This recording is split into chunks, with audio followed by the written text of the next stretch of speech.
Hi guys, this is just a candid chat from me for all those candidates who are appearing for part two because I have received messages from a few of my candidates and other who are not enrolled with me to just guide about the part two and how to go about it. I have shot many such videos, and that's why I've opened this page out here. If you can see, especially this one, ADC part one and part two, my views, and ADC part two, skilled OSCE summaries, and my ADC part two exam experience, especially, which has like 3,000 views out here, which was 1 year ago.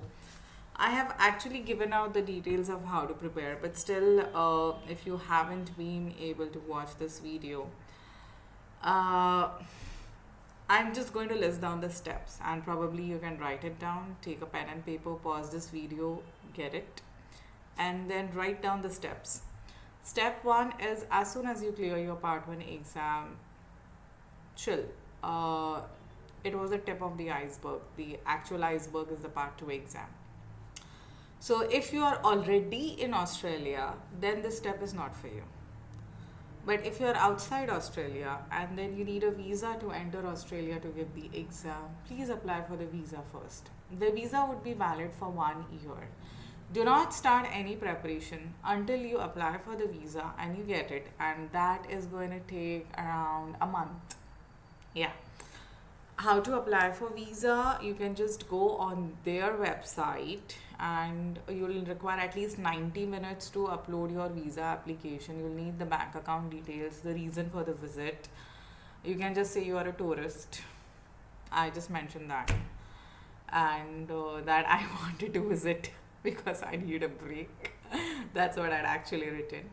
Because otherwise, I had no reason to visit, and I'm not a student, and I didn't want to write that I'm giving an exam, just because then it shows that as if I'm about to migrate, which I clearly didn't want to. But even if you're planning to migrate, unless you have relatives staying there, you're just alone going by yourself. I mean, this is what I had applied. So, and your bank account details matter a lot, apparently.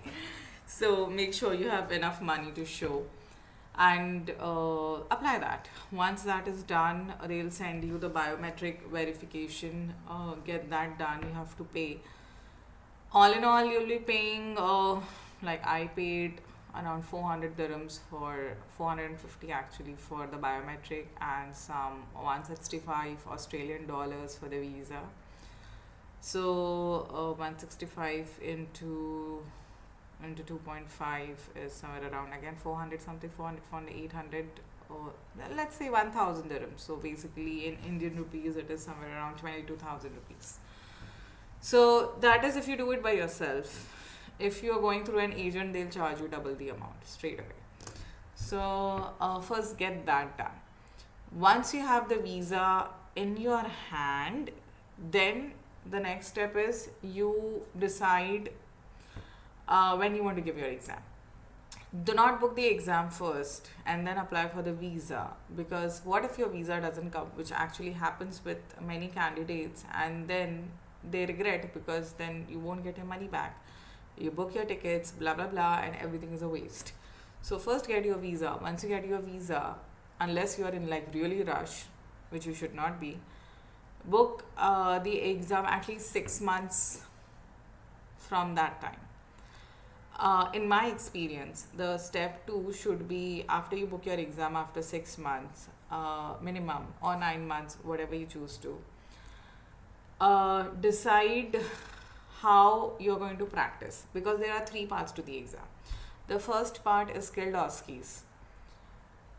Skilled OSCEs are easier and you can learn that in 2 days, and that you should do it by going to Australia and going for a course, because they have those exam mannequins which are different for skilled OSCEs. And what are the skilled OSCEs that I've mentioned in other videos?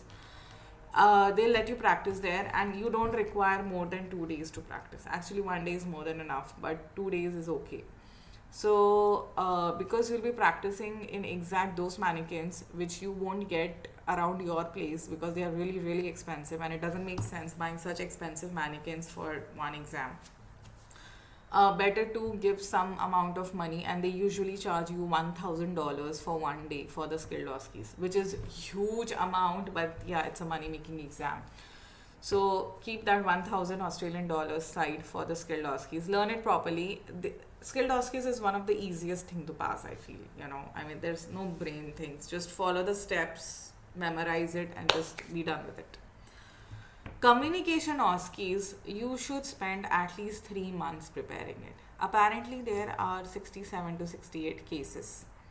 You should solve each of those cases at least 3 times.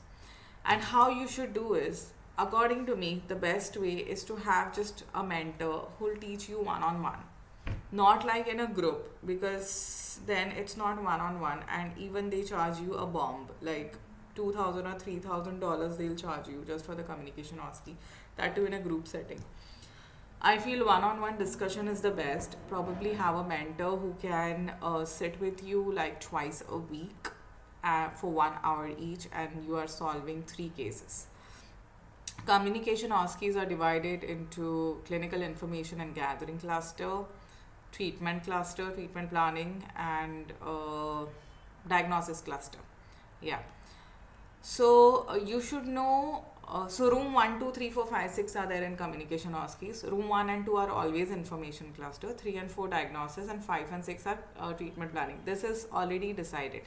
So when in your card in the exam it will be mentioned that you first will be going to room number 5, it's the clinical treatment.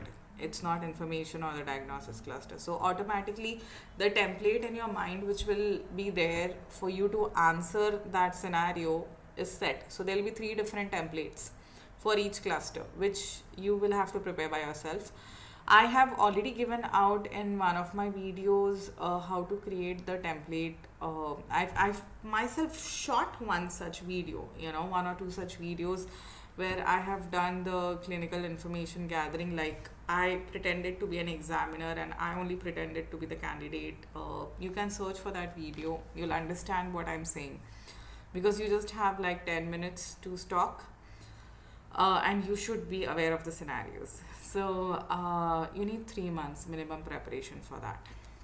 So if you're doing a group setting, I don't know how that works. I never did that. I did one-on-one sessions, which made me more confident, and I cleared all my communication OSCE sessions. What do you say? Stations, except one, and that is the one which I could not clear, and it was the diagnosis. So out of 2, only 1 I flunked. And of course, if you fail that exam, you fail, but you won't know why. That's how ADC is. That's how they'll make you give the exam again to earn more money. But anyways, that's a business. Respect it. Be prepared to shell out more. So anyways, that's the communication OSCE part, for which you need 3 months. And now comes the technical part. Yes, technical part is also very important, because that is where the first day of your exam, the entire day of 6-7 hours will go. I think you have 6 hours. Yeah, 6 hours for the exam. It's 10 to 1 break time, then 2 to 5, something like this. So you need 3 months again minimum. I took 4-5 months because I did not quit my work. I was a very heavily practicing clinician, and I also had a toddler, infant, becoming a toddler at that time. So I practiced in my clinic daily for 2 hours. Like I did not take a single day's break from I think December to May. And May 15th was my exam on my mom's birthday. Yeah,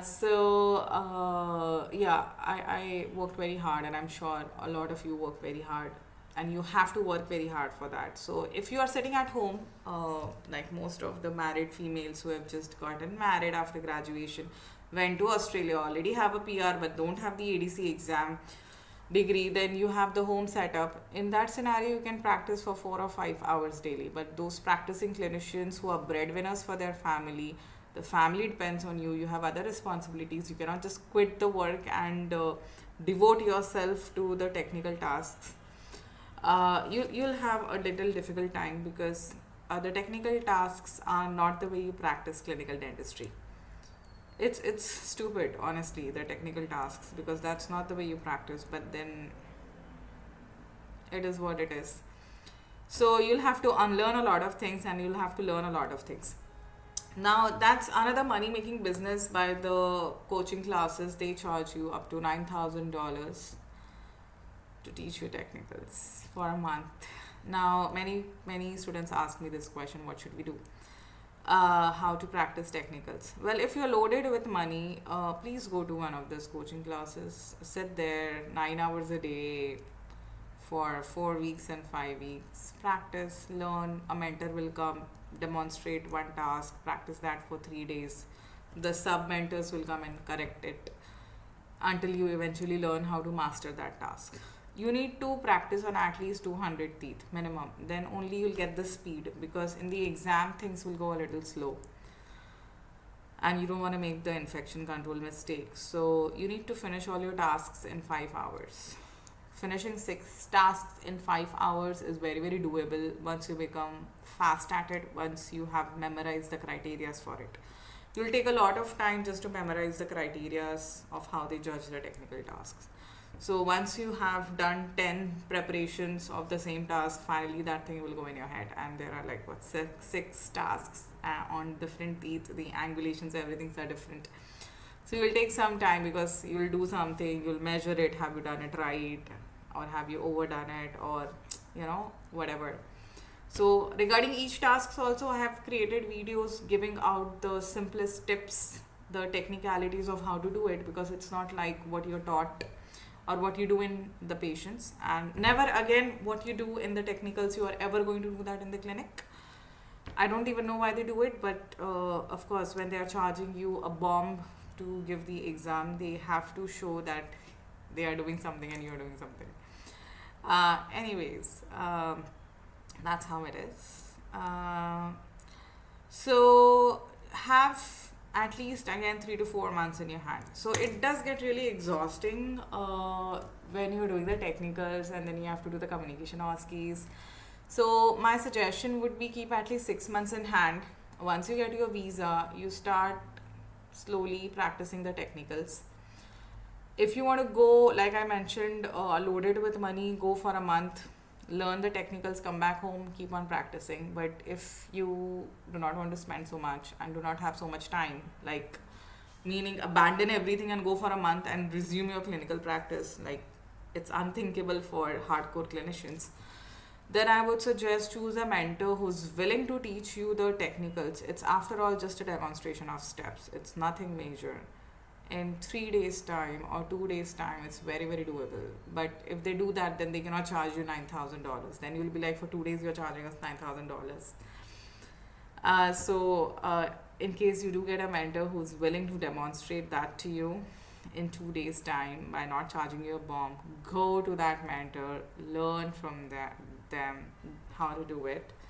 Once you get a hang of it, all you have to do is just come home and practice by yourself. There's nothing major about it. I cleared all my technicals, and I just went for like a week or so, 10 days I guess, because they wouldn't shorten that time period, and I felt that absolutely unnecessary even spending those 10 days. I think 2-3 days should have been just enough. But then how would they charge that much? So I learned that, I came back and I kept practicing in my clinic. And then just a week before my exam, I left for Australia from Dubai. And I kept one day for jet lag, which I had a heavily hit jet lag. From the next day onwards, I started practicing for a week. I practiced back to back from 9 to 6. And the last day, one day before exam, I practiced my skilled OSCEs. I came back to my hotel and I gave the exam. And the day my exam was finished, I preponed my ticket. I had kept my 1 day spare, just thinking it's been such a hectic time and I'll just take a day for myself. But I hated Australia. I preponed my ticket and I finished my exam at 5. 6:30 I was off from my hotel, and 9 o'clock I was on the flight. I couldn't care less. So yeah. So for a thoroughly busy clinician, go somewhere, go to a mentor, learn for 2-3 days how to practice the technicals. Come back, get the mannequin, get the teeth, the chair mounted mannequin. Once you finish with your patients, sit in the clinic itself for 2 hours, practice, go home, keep on doing that, and just a week before exam go to Australia, just enroll yourself in one of those centers who have this mannequin, etc. They have a mock test exam schedule, which is a different package altogether. Just take that, practice for 3, 4, 5 days max until you are confident that at a stretch you have sat and finished all the 6 tasks within 5 hours, and then give the exam. So this would be my steps, but again, feel free to do so what you feel is right. Most of the times I feel those graduates, just freshly graduate students or the freshly married females, they are under a lot of pressure to clear the exam in the first attempt, and so they end up spending so much of their parents' money by taking 2-3 different coaching classes, 4-5 different mentors, and they still flunk the exam because you're just following the herd mentality, and herd mentality is the one which gets only the people who teach more business. Nobody cares about you, honestly. So follow your heart, don't follow the herd mentality. Maybe your journey is very unique from them, maybe that works for you. Just because the herd is following a certain thing doesn't mean it's going to work for you. So don't jeopardize your family ties with your in-laws, with your parents, by just pressurizing them that give more money. I have to, clear my coaching. I have to join the coaching. Without this, I won't clear the exam. No, it's not like that. You can clear the exam by practicing yourself too. But yeah, see what works for you. This would be my steps. And as much as I want to devote more time making more clinical scenarios of communication or skills, it's really tiring because there's so much things I have to manage out here as well. It's just that today was off day. Somehow I got time, so I just took advantage of it while my son is in the park. But yeah, I'll keep shooting part 1 videos anyways. So I hope you like this video, and message me if there's something. Bye bye.